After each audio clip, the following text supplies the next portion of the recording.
Hi there, welcome to video 4 on the talks on calculus of variations and introduction. And the last video we looked at the generalized equation, if I write it here, S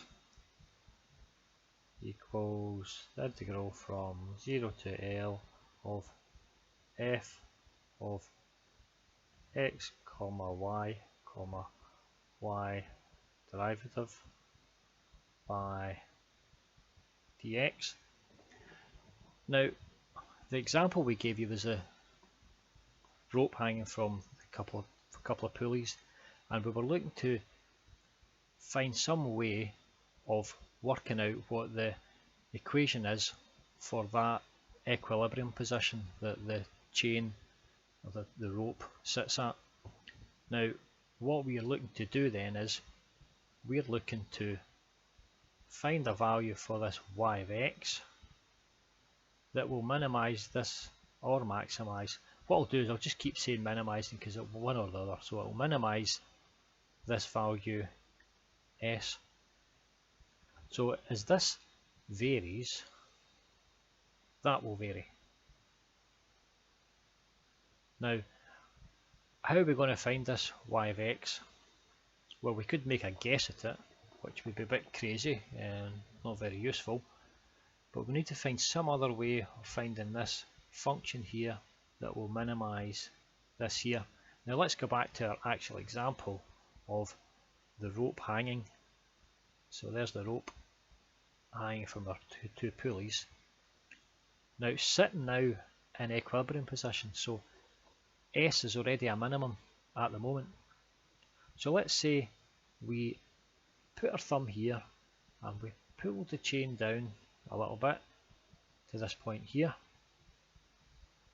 Now we would be keeping x constant and we would just be drawing this chain down from here to here. That would mean that this y position would then have changed. But what else would have changed? Well, what we can do is we can look and see, look at all the changes that have occurred. So let's say one of the changes is position. Position. Okay. So that point was there. Now it's there. The position has changed. Now there's something else has changed. If we look at the gradient in this line here, there's some gradient here. But when we move it from this point to this point here, the gradient changes. Okay. So there's a gradient change as well. Gradient. Now that's hardly surprising. That's what our equation that we derived told us for a hanging pulley, that the potential energy would be dependent on the position and also on the rate of change of the position. So we're still left with, how do we find this value, this function y of x? Well, what we could do is we could look at this and say, when I've moved this to this point here, there's been a change. These are the changes. But then if we were to say, well, let's put the rope back to the original position. To put the rope back to the original position, what you would say is, we'll make all the changes equal to 0. You might be looking thinking, well, okay, well, what's the point in that? Well, the point is that we can come up with an equation that involves position and the gradient. Okay, I'll just call it equation.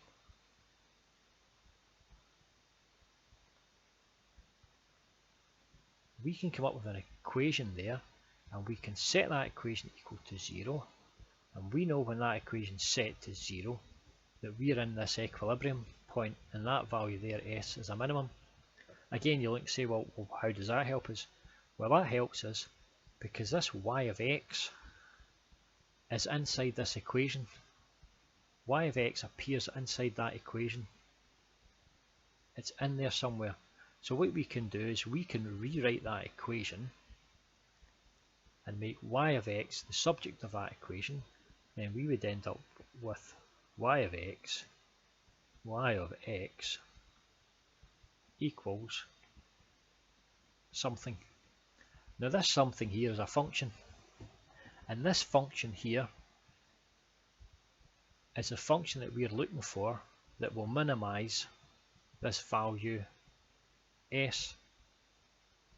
Now it's going to minimize that value s, and we know that because you can work from here backwards, and you can say y of x is in here. This is an equation. If we make this equation 0, and this equation here is all of the changes that occur when we move this rope from this point to this point, and we're making all those 0. If we made them all 0, then we're putting this chain back in an equilibrium position. If it's in an equilibrium position, then this value here, s, is a minimum. Now, I don't know if that makes sense to you. What we can do is, if you don't quite understand that, this makes quite a lot of sense, then over the next couple of lectures that you will go through a derivation of this equation here, and after that you could always come back and have a look at it, and then you can see exactly where this came from. I put this little video in just to give a roadmap so we can see where we're going with this. So on the next 2 videos I will derive this equation here. Okay, thank you for listening, and I'll get you in the next video.